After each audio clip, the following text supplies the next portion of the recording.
شدين سره د خلق ولفت مینا پیداش ইমারতে ইসলামিয়া আফগানিস্তানের স্বরাষ্ট্রমন্ত্রী খলিফা সিরাজউদ্দিন হক্কানি বলেছেন, জনগণের সঙ্গে বিনয়ী ও সদ্ব্যবহার করা সবার প্রথম দায়িত্ব হওয়া উচিত। মুজাহিদিনদের উচিত অহংকার থেকে নিজেদের দূরে রাখা। মঙ্গলবার আফগানিস্তানের পাকতিকা প্রদেশের দেলি জেলায় এক গণসভায় তিনি একথা বলেন। বক্তব্যে তিনি জাতীয় ঐক্যের গুরুত্ব তুলে ধরেন এবং জনগণ ও সরকারের পারস্পরিক বন্ধন আরও শক্তিশালী করার আহ্বান জানান।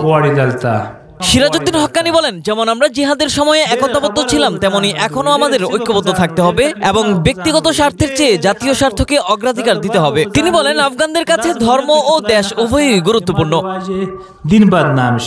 দৃঢ় ইসলামী বিশ্বাস নিয়ে আমাদের সম্মিলিতভাবে দেশের অগ্রগতির জন্য কাজ করা উচিত। তিনি নিরাপত্তা বাহিনীর সদস্যদের উদ্দেশ্যে বলেন, আপনারা জনগণকে কোমলতা ও সৌজন্যতার সঙ্গে ইসলামী মূল্যবোধের পথে পরিচালিত করুন এবং তাদের সঙ্গে ভালো আচরণ করুন। আমরা জিহাদের প্রতিদান পরকালে চাই। আমরা শাসক হিসেবে জনগণকে মর্যাদা দিই, যাতে আমাদের দেশ সমৃদ্ধ ও আবাদ হয়।